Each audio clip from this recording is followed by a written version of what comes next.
Rising concerns tonight among people who manage rental properties after three separate violent incidents across San Diego. Among those, a landlord's daughter allegedly killed by a tenant in Chula Vista. News 8's Abby Black reports on a new survey that reveals just how widespread this problem has become.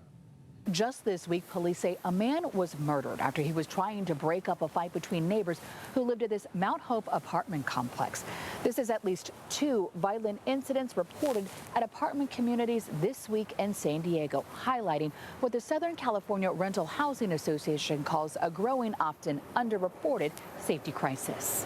In May, a landlord's daughter was murdered in Chula Vista. Investigators say her body was dismembered by a troubled tenant. Because what happened in Chula Vista is every housing provider's worst nightmare. That violence pushed Southern California Rental Housing Association to survey its members, and they found it wasn't isolated. And we had 133 responses from members indicating that 65% of them have seen an increase in hostile and threatening behavior from tenants. That also includes neighbor disputes, since property managers often have to step in and intervene. Now, according to the survey, verbal threats were the most common incident, happening in 93% of cases. A quarter turned physical. More than 3 in 4 said that they've dealt with threats, harassment, or violence on their properties in the last 5 years.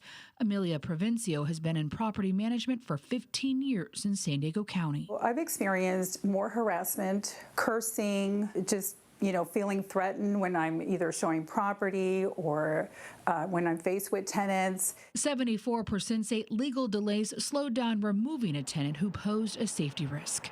So there does need to be some quicker process, if you will, for removing bad actors. But of course, everybody's entitled to due process. So what we really hope for is kind of opening up that dialogue. I reached out to local state lawmakers. Assemblymember David Alvarez, a housing policy leader, told me in part, "I appreciate SCRHA bringing this data forward, and I'm committed to working with housing providers, tenants, and community groups to find solutions that keep people safe without losing sight of the other housing challenges our region still needs to solve." I would love to see us be more engaged with one another to be able to make this a safer place for all of us, tenants and housing providers. Meanwhile, the association says it's now developing safety guidelines for rental properties because of this survey.